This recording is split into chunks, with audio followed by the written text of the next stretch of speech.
All right, so let's get started talking about Unit 9, globalization. So, the first part of Unit 9 that we are going to talk about is technological advances after 1900. So, I wanted to begin our conversation by thinking about something that is in almost all of our pockets, or purses, or bags, or backpacks, and that's our iPhone. So, how does it work, right? Um, what makes it possible? So, obviously, the internet floating through the air makes it possible. It's basically a computer. It's basically a tiny computer, right? Where do the components come from? Where does the construction take place? What about the design of it? The marketing of it?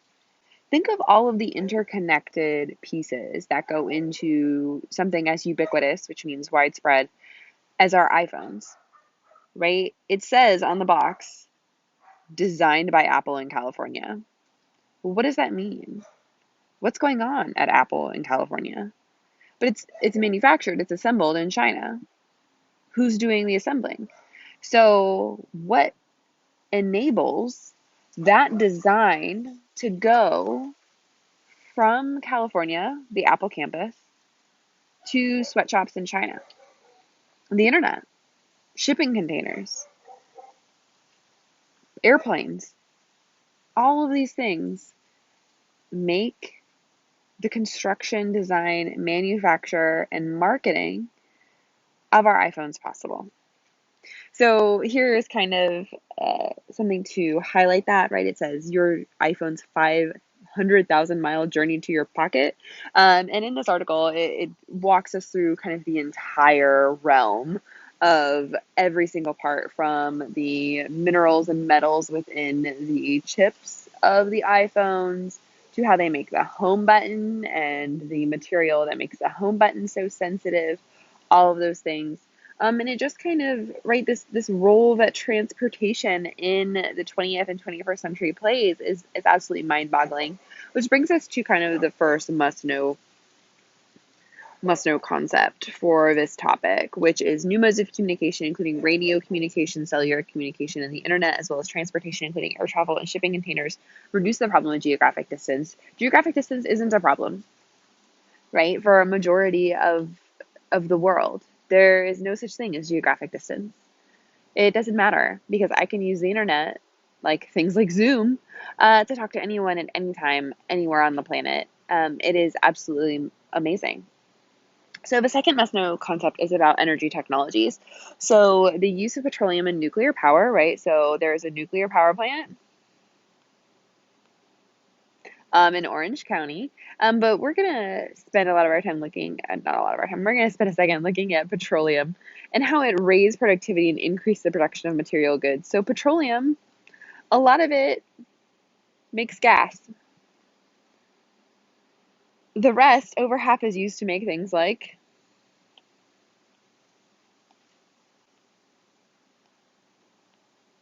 this was what I could fit in a screenshot on my laptop. There was more. Yeah, this is tremendous.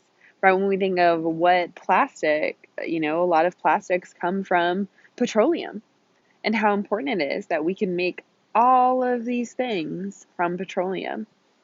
So another must-know concept is about women having more control over their fertility using effective forms of birth control, which transforms reproductive practice and contributes to a declining rate of fertility in much of the world. So we're going to look at this chart here. We have Mexico and Sweden. We have their birth rate and their death rate. So let's look. Let's kind of note first that here's Sweden for the most part. And then this bigger gap, well, no, JK. Me. This is Mexico.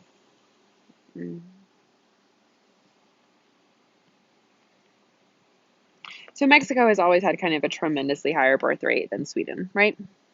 But let's look. So we're going to go, oops, here. So when we have the introduction of family planning measures and making birth control widely available in Mexico, look at what happens to the birth rate, right? When we see the establishment of the same policy in Sweden, their birth rate actually kind of goes up. Or I'm sorry, that's their birth rate here, right? Goes down a little. But essentially, this is a plummeting of the birth rate here. Something else that I want to talk about is called the demographic transition model, which basically states that as a country becomes more quote unquote developed, its birth rate declines. So you go through a few stages, right? So, kind of this is prior to industrialization. You have a very high birth rate and you have a very high death rate. So you have a pretty natural or a kind of like stability because as many children are being born, as many people die.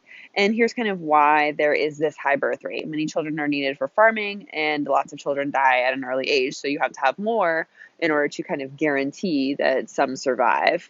Religious and social encouragement of the production of children, and there are no family planning measures. It's just kind of a natural fertility. So not only are children needed for farming, but many women also die in childbirth. So we have women dying in childbirth. We have children dying of disease prior to adulthood, so they don't reach the age of maturity in order to have families of their own. So it keeps the population pretty stable. As you enter into the second stage, the early expanding stage, your birth rate remains high.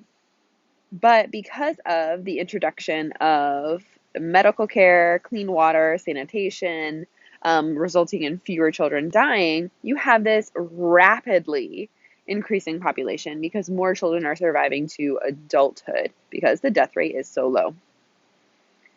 You still maintain children needed for farming because you have an agricultural system, and you still have religious and social encouragement and no family planning opportunities. So the next stage is called late expanding, and what you have is a falling birth rate. You have fewer children who are needed, right? My grandmother, for example, is one of 17. She grew up on a farm. I've heard her and her siblings say things like, oh, well, the next August when the baby was coming, right? You could just guarantee there was going to be a baby every year, and they needed the help. And they're a good Catholic family, lots of babies. And that's what they did. But as people move to the city, as the agriculture becomes more productive, you don't need as many people. You have machines to do those for you. As you have more industrial work, and then even as you have post-industrial work, people working in the service sector, children become less of an asset and more of a burden. So you have a falling birth rate. You have still a falling death rate. So you have this increase in the population slowdown. When you enter into the next phase, this is where we are, you have a low birth rate and a low death rate. So you kind of have a pretty stable or slow increase, but you have the implementation of family planning, good health, later marriages. So a woman's ability to have children will be decreased because there's less time in her life for her to have children. And so that'll happen. And then finally, maybe you get to this last stage. There are ideas that Germany is in that stage where you have a very, very low death or birth rate to where essentially if a couple only has, because think of it this way, if a couple has one child and that is the norm, they are not replacing themselves on the planet, right? In order to replace yourselves on the planet, you would have to have two children, right? One for each of you, one to take each of your place on this planet. So if you only have one, so from each two people, then there is just one person coming from that, you get a declining population, right? Because the birth rate is very low.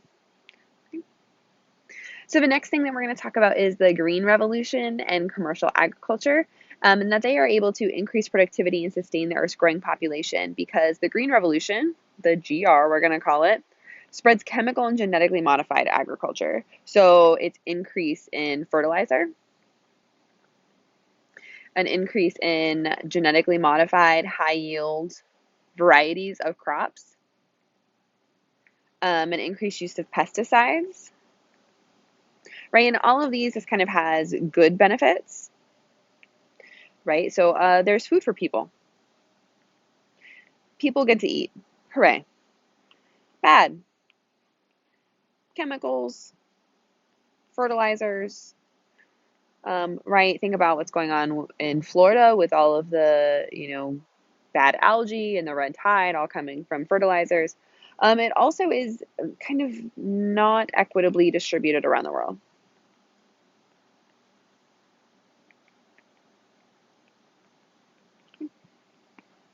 So the man who is credited with being I don't want to call him the inventor of the Green Revolution because it's not really an inventor. He's the pioneer. I think that's a good word. The pioneer of the Green Revolution is Dr. Norman Borlaug, and he wins the Nobel Peace Prize for his work on the Green Revolution in 1970.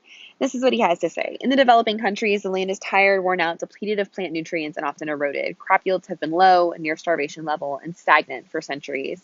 Hunger prevails, and survival depends largely on the annual success or failure of cereal crops. For the underprivileged billions in the forgotten world, hunger has been a constant companion, and starvation has all too often lurked in the nearby shadows.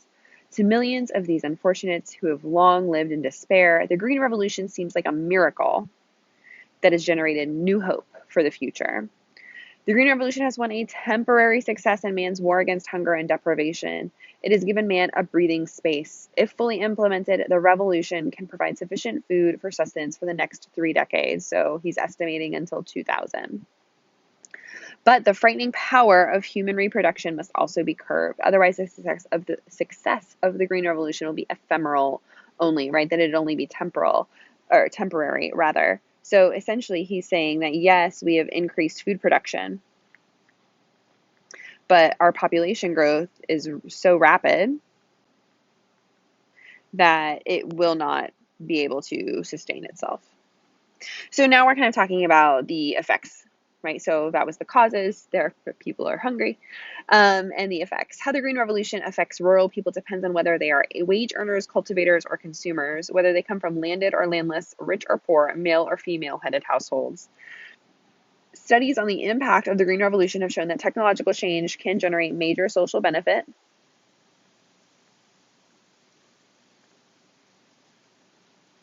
but at the same time generate significant costs for particular categories of rural women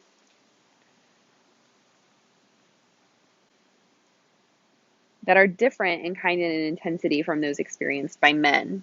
It has increased the need for cash incomes in rural households to cover the cost of seeds, fertilizers, pesticides, forcing women to work as agricultural laborers. So how does that work, right? So if you need cash incomes, that means the man, assuming in a traditional 1987, a traditional household, I'm sorry, sounded wrong too, a kind of heterosexual household, that the man goes now into something where he can earn a wage.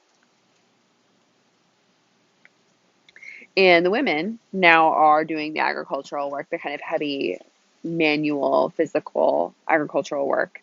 And there's also the need for increased unpaid female labor for farming tasks, thereby augmenting, so growing, women's already high labor burden. So women are already kind of in these rural agricultural communities, fetching all of the water, preparing all of the food, minding all of the children, doing all these things. And now, because the men have to go get jobs that pay them wages so that they can buy fertilizers and seeds and chemicals, the women have to go out and work into the fields as well. And a lot of those jobs are disappearing through mechanization. So the last must-know concept that we're going to talk about is medical innovations, including vaccines and antibiotics, have increased the ability to survive and live longer lives. So yay to vaccines and antibiotics. And we're going to come back to our birth and death rates in Sweden and Mexico. And we're going to look here. We looked at the birth rate before. Now we're going to look at the death rate. So here we go. When antibiotics and for diseases such as tetanus, diphtheria, whooping cough, and polio become widely available in 1955, look at that drop, right? It kind of levels out by 1970. But as you can see, we have this difference in death rate. right? And I don't know about you, but I am definitely grateful for antibiotics. Um, at the beginning of this school year, we met as a social studies department from the lower school all the way through the upper school, and they asked kind of a cute get to know you question, what era in history would you most like to live? And they were like, I want to live through the American Revolution so I can see George Washington and John Adams and see them found the, you know, see them found the United States. Well, I want to live through the Napoleonic period, blah, blah, blah. And they were like, oh, when do you want to live through? And I was like, oh no, I'll take now. I really like antibiotics and having rights. So that's that's kind of, you know, this is a big deal. It enables the human race to survive in an era where our lives were extremely, extremely fragile. And now, thanks to vaccines and antibiotics, they are a little less fragile. So that brings us to our kind of essential question. In what ways the development of new technologies shape the ways people live and interact in the world after 1900? So you probably want to take some time to answer this to make sure that you've understood some of the specifics that we have gone over in our introduction here. Then you'll see that there are some tasks for you to complete in order to deepen your understanding